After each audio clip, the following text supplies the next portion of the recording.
I'm going to show you now how you can implement key performance indicators with Power Pivot for Excel.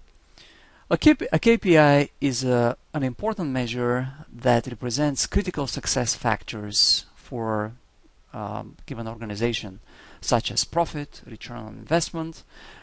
In this particular example, we're going to implement a KPI that allows us to track the performance of the Adventure Works sales representatives. To implement this, we'll need two things. We'll need a based explicit measure that returns the actual salesperson performance, and a target explicit measure that will tell us where we want that performance to be. So let's go back to Power Pivot window. For the base measure, I'm going to reuse the sales amount 1 explicit measure that I created. But just to make its name more descriptive, I'm going to rename that measure to Salesperson KPI. That measure sums the sales amount, and when I slice my report by sales representative, that will return me exactly what I want for the actual salesperson performance. Now for the target explicit measure, in this case, what I want to do, I already have in the Adventure Works data warehouse a sales quota fact table that stores the target salesperson performance on a quarterly basis. So instead of trying to calculate this in Power Pivot, let's go and import it from the Adventure Works database.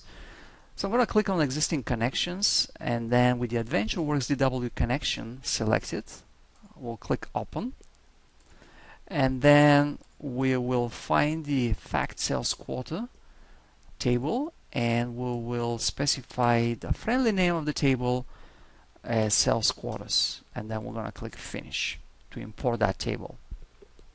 Once the table is imported, we will have to define a relationship. So in this table we have an employee key which we have to join to the employee table, and then a date key that we have to join to the date table. Let's go and create a relationship first to the employee table on the employee key column, and then on the date, and then another relationship to the date table on the date key column. Alright, that's pretty much everything that we wanted to create the target explicit measure. And for that one, I'm going to just click a cell in the calculation area, and if you remember the syntax, if you work directly with the calculation area, the syntax for specifying explicit measure was the name of the measure, colon, equal sign, and then the formula. So let's go and name this measure Salesperson KPI Target, colon, equal sign, and then do a calculate sum.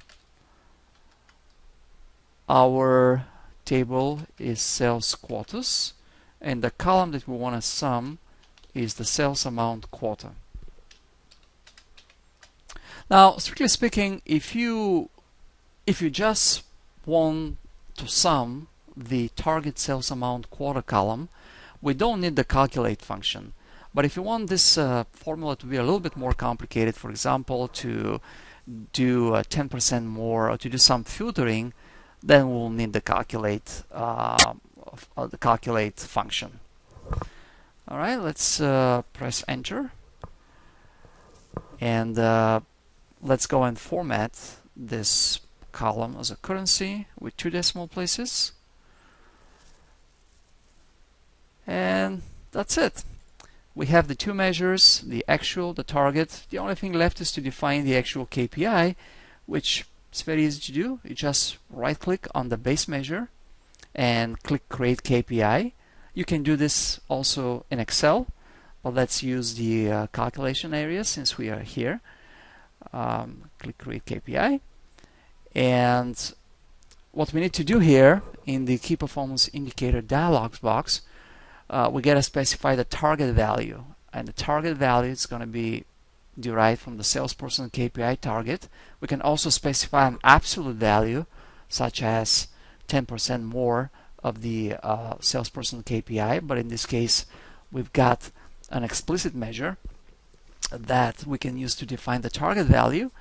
And then for the thresholds, we can essentially use several predefined threshold styles, such as away from target or closer to the target is better. We can drag these slicers here to define the bad or the good zones, or we can just type the percentage. So let's say in this case I want my my threshold to be 85%. If I am within 85% of the target, then this is where the green zone starts. And I can define different icon styles. There are different visualization here. I can specify a description, but let's go with the default and click OK. And this is our KPI is defined. We have a special icon to tell us that this is a KPI measure, has been promoted to a KPI measure. So now let's go to our report and let's refresh it here, and let's go and test our KPI measure. What I'm going to do, I'm going to put the calendar hierarchy back to column labels, and then what I'm going in the employee table, I'm going to drag the full name of the employee on the row labels. Let's take out these two measures that we have right now, and let's go to the reseller sales table, and here's our KPI here, salesperson KPI. So let's go and select all the properties, value, status, and target. So now we can see at a glance how our sales representatives are doing. So for example, the David Campbell for Q3, that was his actual sales, but the target was that much. So in comparison with the target, he's in the yellow zone. He's doing so. But then Pamela, she's doing great. She's got this target and this actual sales. So the actual sales are exceeding the target. She's the status is green.